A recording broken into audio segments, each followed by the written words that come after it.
Hello students, आज हमारा thermodynamics का लेक्चर पार्ट 2 है। देखिए, सबसे पहले देखते हैं जीरोथ लॉ ऑफ थर्मोडायनेमिक्स। तो देखिए, जीरोथ लॉ ऑफ थर्मोडायनेमिक्स क्या है? यह बेसिकली थर्मल इक्विलिब्रियम का लॉ है। थर्मल इक्विलिब्रियम मीन्स क्या? टेम्परेचर का सेम होना। कभी भी दो ऑब्जेक्ट थर्मल इक्विलिब्रियम में कब कहलाएगी? जब दोनों ही ऑब्जेक्ट का टेम्परेचर सेम होगा। ठीक, अब देखिए जीरोथ लॉ ऑफ थर्मोडायनेमिक्स का स्टेटमेंट क्या है। जीरोथ लॉ ऑफ थर्मोडायनेमिक्स कहता है, if two bodies A and B are in thermal equilibrium with a third body C separately, then they will be in thermal equilibrium. Means अगर suppose कर लीजिए तीन bodies हैं A B और सी। A is in thermal equilibrium with C, means temperature of A is equal to temperature of C, and B is in thermal equilibrium with C, means temperature of B is equal to temperature of C. तो क्या रहा? A C के साथ thermal equilibrium में है, B C के साथ thermal equilibrium में है। तो जीरोथ लॉ ऑफ थर्मोडायनेमिक्स क्या कहता है? They will be in thermal equilibrium, means temperature of A is equal to temperature of B is equal to temperature of C। यही है जीरोथ लॉ ऑफ थर्मोडायनेमिक्स। अब चलिए हम लोग देखते हैं फर्स्ट लॉ ऑफ थर्मोडायनेमिक्स क्या है।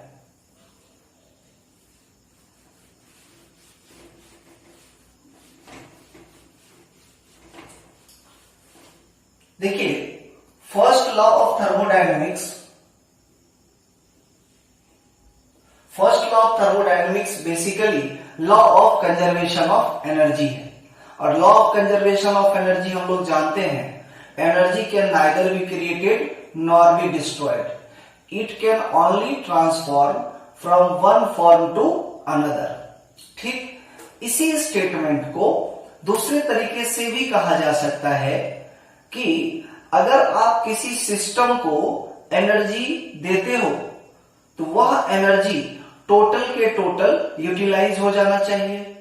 तो किसी सिस्टम को दी गई एनर्जी का कुछ पार्ट वर्क डन करता है और कुछ पार्ट उसकी इंटरनल एनर्जी को बढ़ाता है। यही है फर्स्ट लॉ ऑफ थर्मोडायनेमिक्स का स्टेटमेंट। इसका मतलब हम ये कह सकते हैं कि heat given to a system is utilized in increasing the temperature और increasing the internal energy and amount of doing some work. तो फर्स्ट लॉ ऑफ थर्मोडायनेमिक्स का जो मैथमेटिकल एक्सप्रेशन रहेगा वो ऐसा रहेगा, सिस्टम को दी गई हीट यानी delta Q is equal to change in internal energy यानी डेल्टा यू प्लस क्या बोलेंगे? Delta W. यानी देखिए, किसी सिस्टम को जो आपने एनर्जी दी है वह क्या करेगी? उस सिस्टम की इंटरनल एनर्जी को बढ़ाएगी, यानी सिस्टम का टेम्परेचर बढ़ेगा और कुछ अमाउंट ऑफ वर्क डन होगा, डेल्टा डब्ल्यू।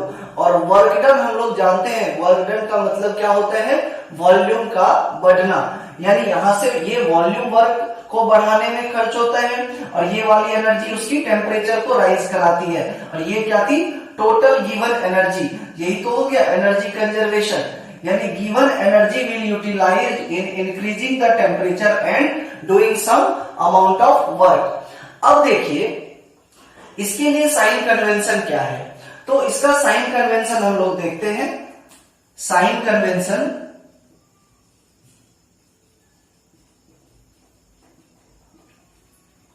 देखिए, डेल्टा क्यू क्या है? हीट है। तो हीट की वैल्यू हम लोग देखेंगे। डेल्टा क्यू के लिए देखते हैं सबसे पहले, तो delta Q will be positive. ये वैल्यू पॉजिटिव होगी when heat is supplied to the system. Heat is supplied यानी क्या कह सकते हो आप कि ये कोई अगर मान लीजिए सिस्टम है जिसके बारे में अपन स्टडी कर रहे, अगर इसको हीट दी गई है यानी हीट देखो सप्लाई करी गई है, तो डेल्टा क्यू क्या हो जाएगी? पॉजिटिव। और डेल्टा क्यू की वैल्यू नेगेटिव होगी कब? जब हीट इज टेकन, यानी सिस्टम से हीट को बाहर निकाला जाएगा तो हीट कितनी हो जाएगी? नेगेटिव। तो अपन क्या कह सकते हैं? इसमें से आप हीट को बाहर निकाल रहे हो तो डेल्टा क्यू की वैल्यू क्या हो जाएगी बच्चों? नेगेटिव वैल्यू हो जाएगी। अब चलिए अब देखते हैं डेल्टा यू और डेल्टा डब्ल्यू के लिए।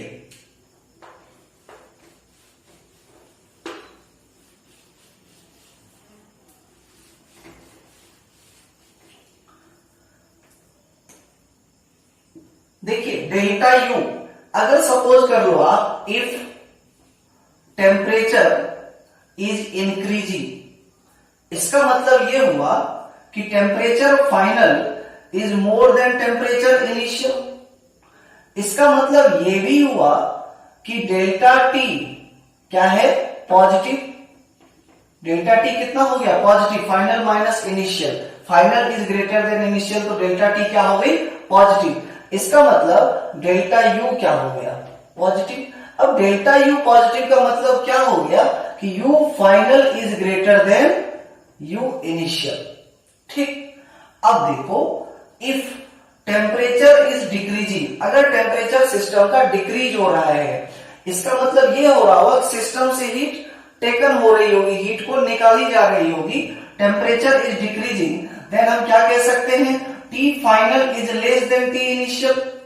इसका मतलब ये भी हुआ कि डेल्टा टी क्या हो जाएगी, अब negative. Delta T always T final minus initial होता है, तो फाइनल तो कम है, इनिशियल ज्यादा, तो डेल्टा टी क्या हो गई, नेगेटिव। तो आप ये भी कह सकते हो डेल्टा यू क्या हो जाएगी, नेगेटिव। तो आप यहां से क्या कहोगे, you final is less than you initial, तभी तो change in internal energy negative हो गई। अब देखो तीसरा case, if temperature is constant. Temperature constant का मतलब क्या हो गया कि टी फाइनल बराबर टी इनिशियल। ठीक, और अगर टी फाइनल बराबर टी इनिशियल होगा तो डेल्टा टी क्या हो जाएगी, जीरो। और डेल्टा टी जीरो हो गई तो डेल्टा यू कितनी हो जाएगी, ये भी जीरो। और डेल्टा यू जीरो, इसका मतलब क्या हुआ, यू फाइनल बराबर यू इनिशियल। अब यहां पर आप देखो टेम्परेचर को अपन ने क्या लिखा, कांस्टेंट है। कांस्टेंट का मतलब इनिशियल और फाइनल भी बराबर है, बीच में भी टेम्परेचर अगर चेंज होता है तो भी कोई फर्क नहीं पड़ेगा। अगर मान लीजिए इनिशियल टेम्परेचर फाइनल के बराबर है तो चेंज इन टेम्परेचर कितना आ गया, जीरो, और इंटरनल एनर्जी में चेंज कितनी आ गई, वह भी जीरो आ गई। तो हम क्या कह सकते हैं, U final is equal to U initial. ठीक है, अब आप देखो अगर कोई प्रोसेस मान लीजिए शुरू हो गया 300 केल्विन से, तो उसकी इनिशियल टेम्परेचर कितनी हो गई, 300 केल्विन। मान लो उसके बाद हो गई 500 केल्विन, और बढ़ गया 700 केल्विन, और बाद में फिर से उसका टेम्परेचर हो गया 300 केल्विन। इसका मतलब इनिशियल टेम्परेचर जितना था उतना ही फाइनल टेम्परेचर रह गया। बीच में टेम्परेचर चेंज हुआ, तो बीच में टेम्परेचर चेंज हुआ उससे हमें लेना देना नहीं है, हमें केवल इनिशियल और फाइनल सेम मिल गया, यानी change in temperature is zero, यानी डेल्टा यू जीरो। इसका मतलब इनिशियल इंटरनल एनर्जी बराबर फाइनल इंटरनल एनर्जी। तो आप यहां से ये कह सकते हो internal energy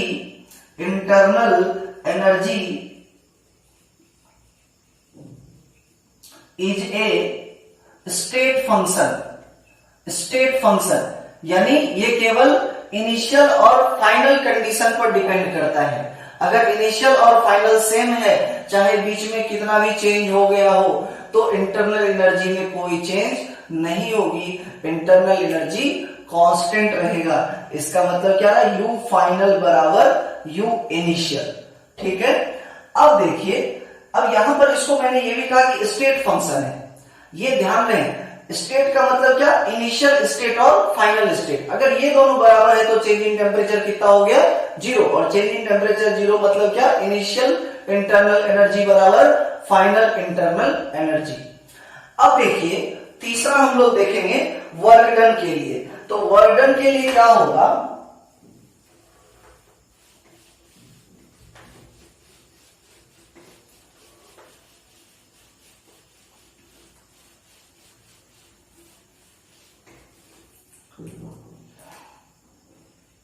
if volume is increasing. Volume increasing का मतलब क्या हो गया कि V final is greater than V initial. इसका मतलब ये रहा कि डेल्टा V पॉजिटिव, और डेल्टा V पॉजिटिव का मतलब क्या हो गया, पॉजिटिव वर्क डन। इसका मतलब क्या हो गया? Positive work. ठीक, अब देखो इफ वॉल्यूम इज डिक्रीजिंग, इसका मतलब क्या हो गया? V final is less than V initial.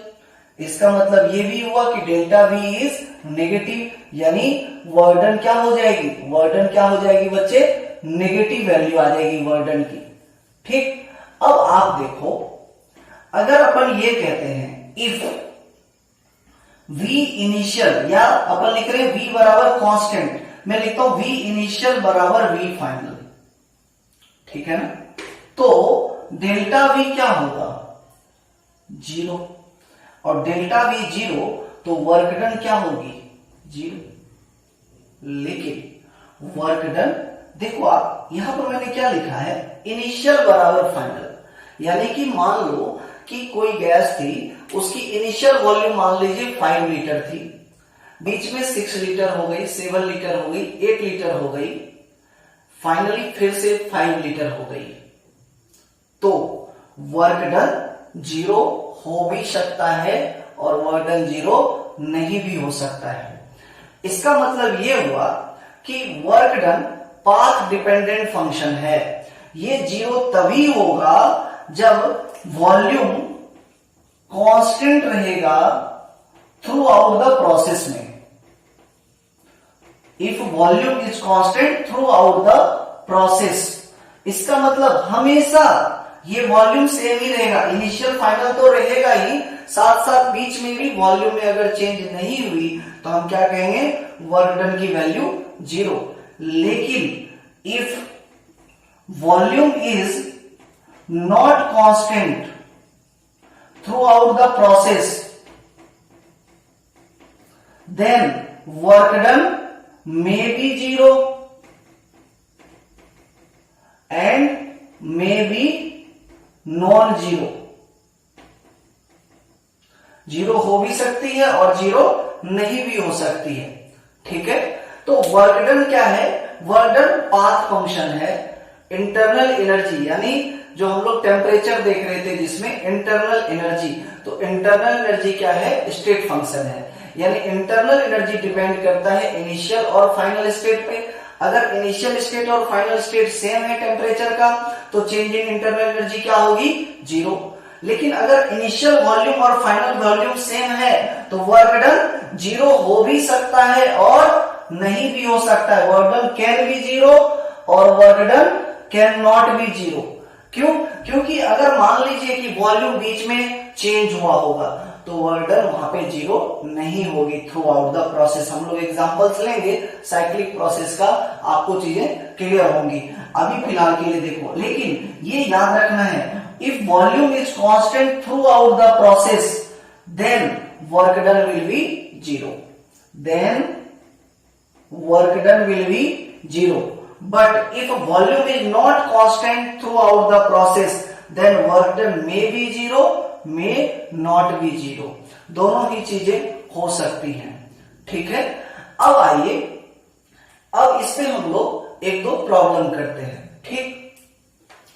एक क्वेश्चन लिखेंगे, if 60 joule of heat is, if 60 calorie कर लीजिए, if 60 calorie heat is given to a gas, 60 calorie heat is given to a gas and gas does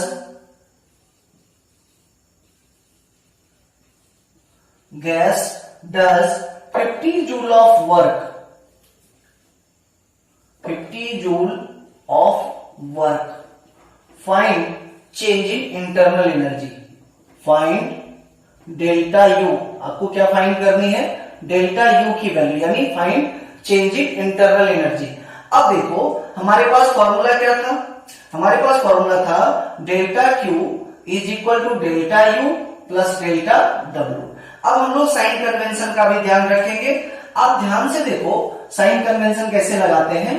60 calorie heat is given to the gas, यानी कि gas को, यानी कि system को heat दी गई है, तो दी गई हीट क्या होती है? पॉजिटिव, यानी सप्लाइड हीट क्या होती? पॉजिटिव। तो देखो ध्यान से, तो डेल्टा क्यू की वैल्यू यहां क्या दे रखी है हमको? कैलोरी में दे रखी है। इसको क्या करेंगे? जूल में कन्वर्ट करेंगे। तो 60 इंटू 4.2, तो ये वाली वैल्यू कितनी हो जाएगी? देखो आप, 6 2 जा 12, 6 4 जा 24 प्लस 1 25, यानी 252 जूल हीट सप्लाई करी गई है सिस्टम को। और सिस्टम ने कितना वर्क किया है? सिस्टम ने वर्क किया है 50 जूल का। इसका मतलब सिस्टम ने अगर वर्क किया है, सिस्टम यानी gas does 50 joule of work, gas does 50 joule of work, इसका मतलब ये वाली वैल्यू क्या हो जाएगी? Plus 50 joule. अब लगा दो फॉर्मूला, तो डेल्टा यू कितना हो जाएगा? Delta Q minus delta W. Delta Q कितनी है?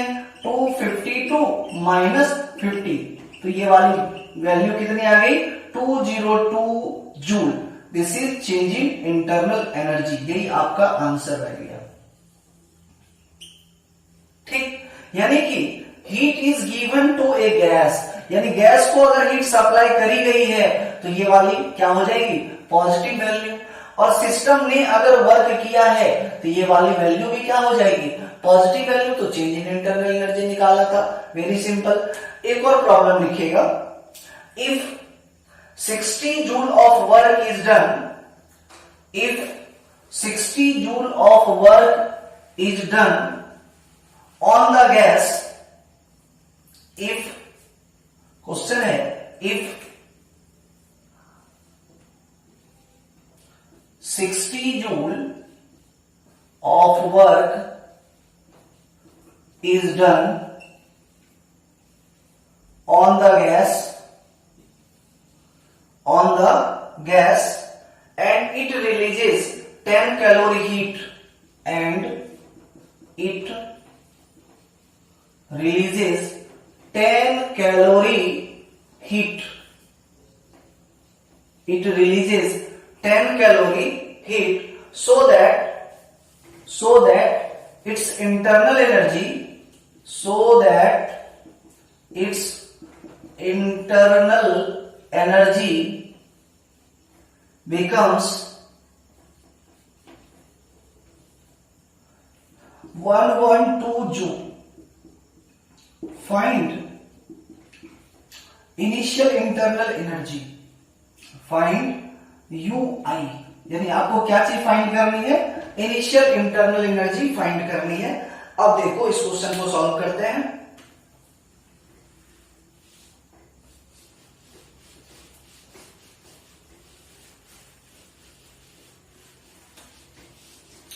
देखो 60 joule of work is done on the gas, इसका मतलब क्या हो गया कि ये जो वर्क है वो गैस पर किया गया है। इसका मतलब वर्क डन क्या हो जाएगी? गैस ने नहीं किया, गैस पर वर्क हुआ, यानी कंप्रेशन हुआ होगा, यानी वॉल्यूम डिक्रीज हुई होगी। हम इस वर्क को क्या लिखेंगे? माइनस 60 जूल, क्योंकि work is done on the gas, on the gas, तो ये वाली वैल्यू क्या हो जाएगी? Negative value. And it releases 10 calorie heat, इसका मतलब डेल्टा क्यू। अब देखो ये सिस्टम क्या कर रहा है? एनर्जी को रिलीज कर रहा है, यानी सिस्टम से हीट को निकाली जा रही होगी। तो डेल्टा क्यू कितना? 10 कैलोरी है, तो अपन क्या लिखेंगे? Minus 10 calorie. और माइनस 10 कैलोरी को क्या करेंगे? जूल जैसा बनाएंगे। 4.2 इसको हटा देते हैं, कितना आ गया? माइनस का 42 जूल। अब देखो यू फाइनल हमें गिवन है, वो कितनी है? 112 जूल। हमको फाइंड क्या करना है? You initial. तो अब आप देखो डेल्टा क्यू बराबर डेल्टा यू प्लस कितना होता है? Delta W. तो डेल्टा क्यू कितनी है? माइनस 42, और डेल्टा यू कितनी है? तो you final minus you initial. तो यू फाइनल तो कितना है? 112 माइनस कितना? यू इनिशियल, प्लस कितना हो जाएगा? डेल्टा डब्ल्यू, और डेल्टा डब्ल्यू है कितना? माइनस 60। तो ये वाली वैल्यू भी क्या हो जाएगी? माइनस 60। अब आप इसको सॉल्व कीजिए, तो देखिए ये कितना हो गया? 60 को इधर ले आते, 60 माइनस 42 कितना हो गया? 18। ये कितना हो गया? 18 is equal to 112 minus U I. अब आप देखो यू आई की वैल्यू कितनी हो जाएगी, तो U I is equal to 112 minus कितना 18, और ये वाली वैल्यू कितनी आ जाएगी 12 या 694 जूल। तो यानी इंटरनल एनर्जी इनिशियल कितनी आ गई हमारे पास 94 जूल आ गई। यानी इंटरनल एनर्जी पहले कम थी, बाद में इंटरनल एनर्जी बढ़ गई है। और वर्क डन क्या हुआ है नेगेटिव, क्योंकि सिस्टम पर वर्क हुआ है, सिस्टम ने काम नहीं किया है। ठीक, और हीट क्या थी टेकन थी, releases 10 calorie heat, heat release हो रही थी, इसलिए हीट की वैल्यू क्या आ गई नेगेटिव वैल्यू आ गई।